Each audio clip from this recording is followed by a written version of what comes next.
Bulletin की शुरुआत करेंगे किसान आंदोलन से आई एक बड़ी खबर से। हरियाणा पंजाब के शंभू बॉर्डर पर बैठे किसानों ने प्रस्तावित दिल्ली कूच को फिलहाल टाल दिया। किसानों के दिल्ली कूच के ऐलान के बाद केंद्र ने किसानों से बातचीत का नया न्योता निकाला। इसके साथ ही केंद्र सरकार एमएसपी समेत अन्य मांगों पर भी किसानों से बातचीत के लिए मान गई, जिसके बाद किसान नेताओं ने दिल्ली कूच को फिलहाल 26 जनवरी तक टाल दिया।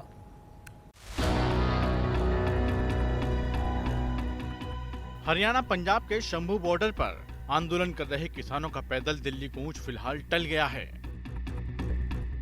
बीते रोज किसान नेता सरवन सिंह पंढेर ने ये ऐलान किया था कि 21 जनवरी को शंभू बॉर्डर से 101 किसानों का जत्था दिल्ली पैदल कूच करेगा। लेकिन जैसे ही किसानों के पैदल दिल्ली की खबर केंद्र सरकार के कानों में पहुंची, तुरंत केंद्र सरकार ने किसानों को बातचीत का न्योता दे दिया। इसके साथ ही केंद्र सरकार एमएसपी समेत अन्य मांगों पर किसानों से बातचीत करने को तैयार भी हो गई, जिसके बाद किसान नेता सरवन सिंह पंढेर ने शंभू बॉर्डर पर प्रेस कॉन्फ्रेंस कर 21 जनवरी को प्रस्तावित दिल्ली कूच टालने का ऐलान किया।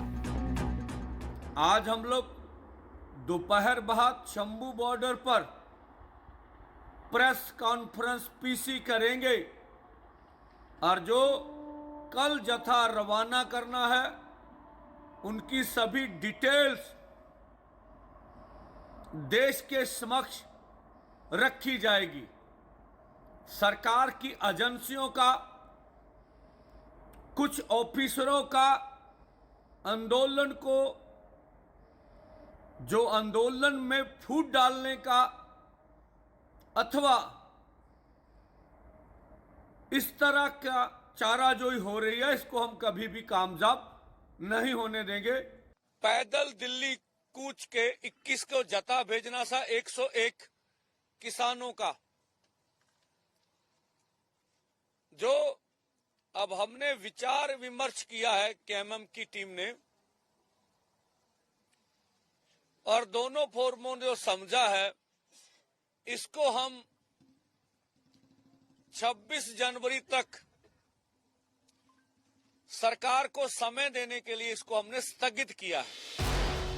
किसान नेता सरवन सिंह पंढेर ने सरकार से ये मांग भी की है कि केंद्र सरकार 14 फरवरी से पहले मीटिंग करे और ये मीटिंग चंडीगढ़ की बजाय दिल्ली में होनी चाहिए। मेडिकल के आधार पर डॉक्टर स्वयं मान ने बोला है, उस समय से हम समझते हैं ये हमारी कंडीशन तो नहीं है, लेकिन सरकार से ये मांग है मीटिंग जल्द की जाए और इसका स्थान न्यू दिल्ली होना चाहिए, क्योंकि ये देश के किसान मजदूरों की देशव्यापी आंदोलन का सवाल है, तो वहां इसकी प्लेस होनी चाहिए। केंद्र सरकार की ओर से 14 फरवरी को बातचीत का प्रस्ताव आने के बाद भी डल्लेवाल ने साफ कर दिया है कि वो एमएसपी पर गारंटी कानून लागू न होने तक कुछ नहीं खाएंगे और उनका अनशन ऐसे ही जारी रहेगा। हालांकि किसानों के कहने पर डल्लेवाल शनिवार देर रात से मेडिकल सुविधा ले रहे हैं। डॉक्टरों ने उन्हें ग्लूकोज चढ़ाया हुआ है। वहीं डल्लेवाल की निगरानी कर रहे डॉक्टरों की टीम में शामिल डॉक्टर स्वयं मान सिंह का कहना है कि डल्लेवाल का 14 फरवरी तक केवल मेडिकल एड पर जिंदा रह पाना मुश्किल है। साथ ही उन्होंने ये अंदेशा भी जताया है कि किसानों के साथ सरकार की ये मीटिंग एक साजिश है। ਦੋਸਤੋ ਮੈਨੂੰ ਕਾਫੀ ਰਿਪੋਰਟਸ ਆ ਰਹੀਆਂ ਵਾ, ਜਿਹੜੀ ਮੇਰੀ ਟੀਮ ਨਾਲ ਵੀ ਗੱਲਬਾਤ ਹੋ ਰਹੀ ਆ ਕਿ ਸਰਕਾਰੀ ਨੁਮਾਇੰਦਿਆਂ ਨੇ ਇਹ ਗੱਲ ਕੀਤੀ ਆ ਕਿ ਮੈਡੀਕਲ ਟ੍ਰੀਟਮੈਂਟ ਜਿਹੜੀ ਆ ਉਹ ਲੈ ਲਓ ਤੇ 14 ਤਰੀਕ ਨੂੰ ਮੀਟਿੰਗ। ਇਹ ਕਿਸਾਨਾਂ ਦੇ ਨਾਲ ਬਹੁਤ ਵੱਡਾ ਝੂਠ ਹੋ ਰਿਹਾ। ਮੈਨੂੰ ਨਹੀਂ ਪਤਾ ਇਹਦੇ ਵਿੱਚ ਕੌਣ ਸ਼ਾਮਿਲ ਆ, ਪਰ ਬੰਦਾ ਦਵਾਈਆਂ ਤੇ ਜ਼ਿੰਦਾ ਨਹੀਂ ਰਹਿ ਸਕਦਾ।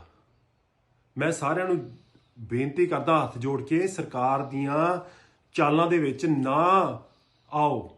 ਕੋਈ ਡਾਕਟਰ, ਉੱਥੇ ਕੋਈ ਡਾਕਟਰ ਸੀਗਾ ਸਰਕਾਰ ਵੱਲੋਂ? ਉਹ ਕਿਹੜਾ ਸਰਕਾਰ ਦਾ ਡਾਕਟਰ ਹੈ ਜਿਹਨੇ ਇਹ ਗੱਲ ਕੀਤੀ ਕਿ ਮੈਡੀਕਲ ਟ੍ਰੀਟਮੈਂਟ ਨਾ ਅਸੀਂ ਡੱਲੇਵਾਲ ਸਾਹਿਬ ਨੂੰ 14 ਤਰੀਕ तक जिंदा रख सकते हैं? स्वयंमान सिंह की चिंता पर किसान मजदूर मोर्चा के संयोजक सरवन सिंह पंढेर ने भी जगदीश डल्लेवाल की जान को खतरे को लेकर चिंता जताई है। साथ ही उन्होंने किसान संगठनों से आने वाले समय में आंदोलन को तेज करने की अपील की। इसके अलावा पिछले 56 दिन से आमरण अनशन पर बैठे जगदीश सिंह डल्लेवाल से अनशन तोड़ने की अपील भी की, ताकि ग्राउंड और टेबल दोनों मोर्चों पर अपनी मांगे केंद्र सरकार से मनवाई जा सकें। बीकेजू सिद्धूपुर और सरदार जगजीत सिंह डल्लेवाल जी को अपील कर रहे हैं कि अब आने वाले समय में आंदोलन को तेज करना पड़ेगा। हमें सरकार को हराने के लिए टेबल पर भी लड़ना पड़ेगा और ग्राउंड पर भी जोर से लड़ना पड़ेगा। इसलिए जब कोई प्रमुख लीडर ताकतवर हो, शरीर से स्वस्थ हो, तभी ये काम बड़ी आसानी से हो सकता है। हालांकि केंद्र सरकार की बातचीत के न्योते के बाद किसानों का पैदल दिल्ली कूच भले ही टल गया है, लेकिन 26 जनवरी को संयुक्त किसान मोर्चा की ओर से देश भर में ट्रैक्टर मार्च निकालकर केंद्र सरकार के खिलाफ विरोध प्रदर्शन किया जाएगा। ब्यूरो रिपोर्ट, आज तक। हिंदुस्तान के करोड़ों दिलों की धड़कन गोल्डन बॉय नीरज चोपड़ा की शादी को लेकर बना सस्पेंस अब खत्म हो गया है। ये तस्वीरें इसकी गवाह हैं।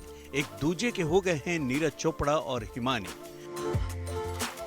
नीरज चोपड़ा ने खुद सोशल मीडिया पर शादी की तस्वीरें शेयर कर फैंस को ये खुशखबरी दी है और अपनी दुल्हन के नाम का भी खुलासा किया। नीरज की हमसफर का नाम हिमानी मोर है। हिमानी हरियाणा के सोनीपत की रहने वाली हैं। रिपोर्ट्स के मुताबिक हिमानी भी खेलों से जुड़ी हैं। वो अमेरिका में स्पोर्ट्स मैनेजमेंट की पढ़ाई कर रही हैं और वे राष्ट्रीय स्तर की टेनिस खिलाड़ी भी हैं। रिपोर्ट्स के मुताबिक नीरज और हिमानी ने हाल ही में शिमला में बेहद गुपचुप तरीके से ब्याह रचाया। इनके विवाह समारोह की खबर किसी को नहीं हुई। शर्मीले स्वभाव के नीरज चोपड़ा की शादी को इतना सीक्रेट रखा गया कि उनके गांव खंडरा में भी किसी को इसकी भनक तक नहीं लगी।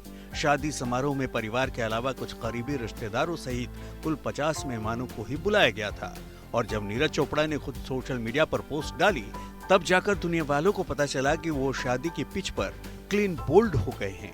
नीरज चोपड़ा ने सोशल मीडिया पर शादी की तस्वीरें शेयर करते हुए लिखा है, जीवन के नए अध्याय की शुरुआत अपने परिवार के साथ की। सभी लोगों के आशीर्वाद के लिए आभारी हूँ जिसके कारण हम इस मुकाम तक पहुँचे। Bound boy love happily ever after. अपने पोस्ट में नीरज ने अपना और हिमानी का नाम लिखते हुए बीच में दिल वाली इमोजी भी लगाई। नीरज चोपड़ा के चाहने वालों के लिए ये खबर किसी सरप्राइज से कम नहीं थी।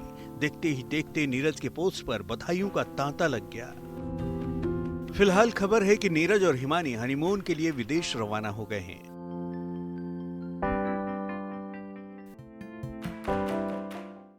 आज तक पंजाब में आज के लिए बस इतना ही। आप प्लीज अपना बहुत ख्याल रखिएगा। देखते रहिए आज तक।